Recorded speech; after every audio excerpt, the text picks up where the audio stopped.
विश्वविद्यालय को देखता हूँ तो अभी भी मिथिला विश्वविद्यालय में है कि कैंपस में पीने के लिए शुद्ध पेयजल की व्यवस्था नहीं है। छात्राएं आती हैं, छात्र तो कहीं भी टॉयलेट के लिए जा सकते हैं, अगर हमारे यहाँ छात्राएं आती हैं तो उनके लिए शौचालय की व्यवस्था नहीं। बात है, छात्रों के वर्ग में उपस्थिति रहनी चाहिए, हम इसके खिलाफ नहीं है, इससे सहमत है, लेकिन आप एक समय सीमा दीजिए कि इतने दिनों में हम विश्वविद्यालय में या कॉलेज कैंपस में जो आधारभूत संरचना है उसको हम ठीक करेंगे, और ठीक करने के बाद अगर छात्र वर्ग नहीं आएंगे तो आप उन पर कार्रवाई करें। उससे पहले आप देखिएगा तो सबसे छोटे लेवल पर जहाँ से आजकल हम लोग बच्चों का निर्माण का सोचते हैं, आंगनबाड़ी केंद्र हम लोगों के यहाँ होता है, उसको बेहतर बनाना होगा, क्योंकि वहाँ से जब आप एक बार आंगनबाड़ी केंद्र से फिर मिडिल स्कूल होते हुए, हाई स्कूल होते हुए, फिर कॉलेज तक आइएगा ना, तो अपने आप वो पूरा एक सिस्टम है। नमस्कार, आप देख रहे हैं द पंचायत और आपके साथ मैं हूं हर्ष कुमार। अभी हम मौजूद हैं बिहार की सांस्कृतिक राजधानी कहे जाने वाली दरभंगा में, और हमारे साथ अभी मौजूद हैं ललित नारायण मिथिला विश्वविद्यालय छात्र संघ के पूर्व पदाधिकारीगण। तो इनसे हम अभी बात करेंगे और जानेंगे कि बिहार के जो अपर मुख्य सचिव हैं के पाठक, वो लगातार एक से एक फरमान जारी कर रहे हैं, तो क्या ये छात्र नेता उनसे सहमत है? और भी हमारे कई सवाल होंगे जिनका जवाब हम तलाशना चाहेंगे इन छात्र पदाधिकारियों से। तो सबसे पहले आप दोनों का हमारे चैनल पर स्वागत है। बहुत बहुत धन्यवाद। तो ये हैं मिथिला विश्वविद्यालय छात्र संघ के पूर्व अध्यक्ष सूरज चौधरी जी, और ये हैं छात्र संघ के पूर्व पदाधिकारी साईं कुमार निरुपम जी। सबसे पहले साईं कुमार निरुपम जी, हम आपसे जानना चाहेंगे कि एज अ छात्र नेता आप विश्वविद्यालय में एक्टिव रहते हैं, तो शिक्षा व्यवस्था जो चरमराई हुई है बिहार की और आपके मिथिला विश्वविद्यालय की भी, तो आप एज अ छात्र पदाधिकारी इसको किस तरह से सॉल्व करना चाहेंगे?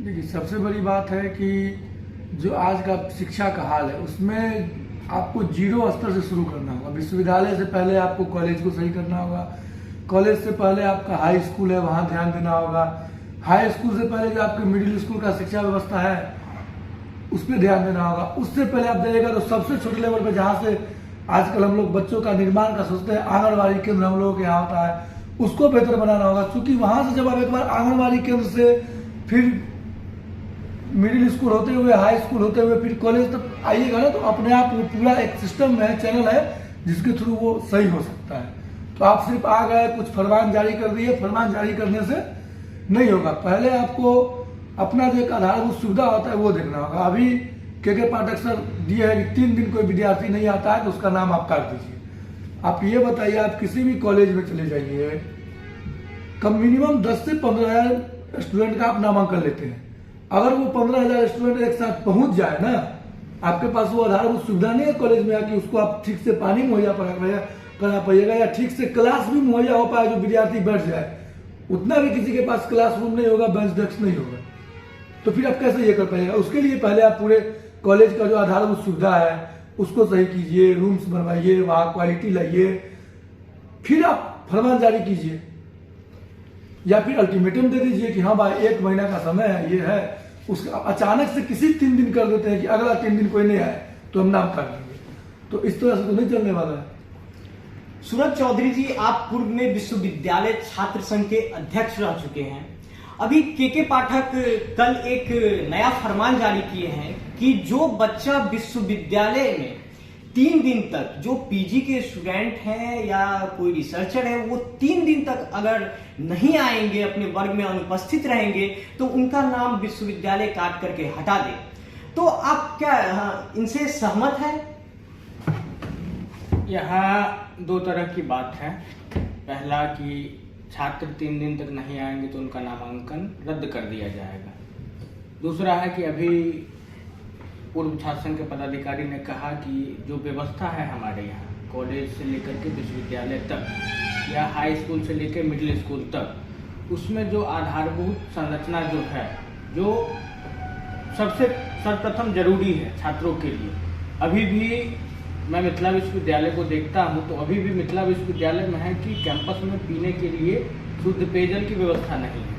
छात्राएं आती हैं, छात्र तो कहीं भी टॉयलेट के लिए जा सकते हैं, अगर हमारे यहाँ छात्राएं आती हैं तो उनके लिए शौचालय की व्यवस्था नहीं है। तो बहुत सारी ऐसी व्यवस्था है जो अभी कैंपस में उपलब्ध नहीं है, लेकिन फिर भी अगर ये फरमान जारी होता है कि 3 दिन में नहीं आएंगे, 3 दिन वर्ग नहीं करेंगे तो उनका नामांकन रद्द, इसमें थोड़ा सा ये जल्दबाजी का लिया हुआ फैसला है।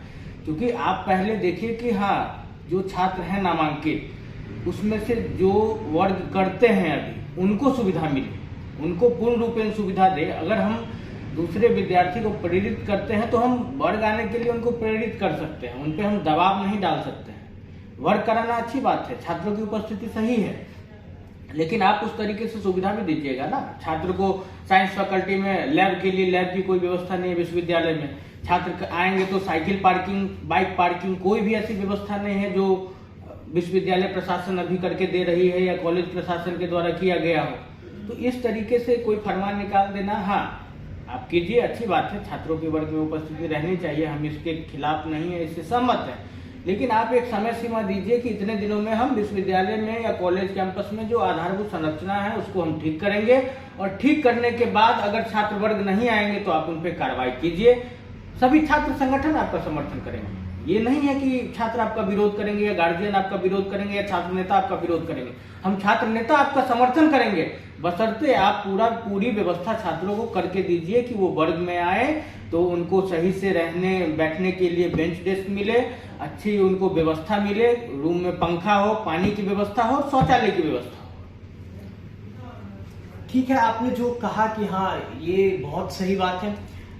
आप दोनों छात्र नेता हैं और भविष्य में आप लोग का राजनीतिक करियर आगे बढ़ेगा, तो बिहार में जिस तरह से बेरोजगार युवा हैं, पढ़े लिखे हैं और वो नौकरी की तलाश में घूम रहे हैं और बेरोजगारी दर कहीं ना कहीं बिहार की सबसे अधिक मात्रा में, तो जब आप हाँ भविष्य में आगे बढ़ेंगे as a student leader, as a youth leader, तो आप इसके लिए क्या करेंगे? सभी को अभी का जो वर्तमान परिदृश्य जो है, नौकरी मतलब सभी लोग समझते हैं कि सरकारी नौकरी, उसी को नौकरी समझ रहा है, ठीक है। तो वर्तमान में ये नहीं है। छात्र आजकल क्या करते हैं कि जैसे हमारे ही यहाँ, हम तो कैंपस में रहते हैं तो देखते हैं कि इंटर कर लिए, ग्रेजुएशन कर लिए, उसके बाद लग जाते हैं नौकरी के पीछे कि कहीं नौकरी मिल जाए, 10,000, 20,000, 15,000, इनका जो जहाँ तक जो पढ़ाई किया उसके हिसाब से। और कंपटीशन में तो ये तो एक तरह से सही भी है, जिस तरह से यहाँ गरीबी का स्तर है बिहार में, यहाँ पर प्रति व्यक्ति आय बिल्कुल एकदम निम्न स्तर पर है, तो ये तो लाजमी है कि हाँ जिसके ऊपर जिम्मेदारी रहेगी तो वो तो नौकरी की तलाश में रहेंगे ही। नहीं, जिम्मेदारी रहेगी नौकरी की तलाश में, लेकिन ये चाहते हैं कि कोई भी नौकरी तो हम सरकारी नौकरी में ही जाएं। बहुत सारे प्राइवेट सेक्टर है, बहुत अच्छी वहाँ वैकेंसी रहती है, बहुत अच्छी नौकरी रहती है, आप कोई अपना स्टार्टअप शुरू कर सकते हैं। और सबसे बड़ी बात, अभी जो सरकार सबको नौकरी नहीं दे सकती है। सरकार वादा करे चुनाव में कि हम 15 लाख, 20 लाख, 1 करोड़ नौकरी देंगे, लेकिन सब अगर ग्रेजुएशन करके अगर सरकारी लाइन में जाना चाहेंगे तो सरकार सबको नौकरी नहीं दे सकती है।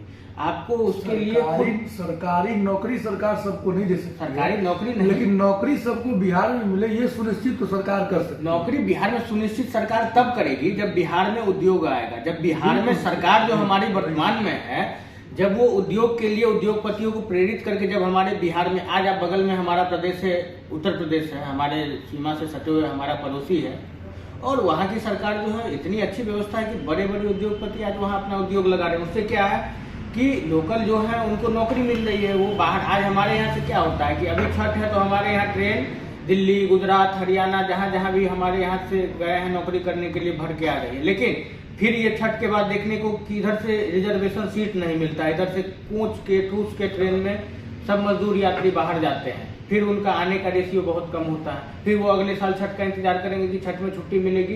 तो ये हमारे सरकार को, आज मिथिला में ही बहुत सारे उद्योग ऐसे हैं जो बंद पड़े हुए हैं, बहुत सारे चीनी मिल है, बहुत सारे सूत मिल है, अशोक पेपर मिल है, बहुत सारे ऐसे उद्योग हैं जो बंद पड़े हैं। सरकार को इन पे ध्यान देनी चाहिए कि हाँ ये हमारा अगर उद्योग चालू हो जाता है तो जो हमारे यहाँ के युवा हैं कहीं अगर बाहर जाके 15,000 की नौकरी करते हैं, बाहर उनका रूम रेंट, खाना पीना सब लगा करके वो 8 से 10,000 घर को भेजते होंगे, कितना भी दिक्कत से रहते होंगे, तो प्रति व्यक्ति 5,000 रुपया रूम रेंट से लेकर के एकदम सबसे निम्न वर्ग में स्तर में रहते होंगे तो 5,000 खर्चा होगा, फिर भी 10,000 उसमें से काट करके। लेकिन आज अगर हमारे लोकल स्तर पे अगर उद्योग लग जाएगा तो अगर उनको 10,000 भी मिलेगा तो वो 10,000 का 10,000 उनका बचेगा, क्योंकि उनको खाना पीना रहना सब कुछ उनको घर में उपलब्ध, ना उनका रूम रेंट लगेगा, ना अलग से उनको कुछ करना है, तो 10,000 की नौकरी में भी वो खुश रहेंगे। बशर्ते सरकार को ये सोचनी चाहिए कि हाँ, जो भी बंद उद्योग पड़े हैं, अभी वर्तमान में कुछ दिन पहले सुने थे एक सीतामढ़ी के रीगा में है चीनी मिल, वो भी बंद होने के कगार पे या बंद हो गया।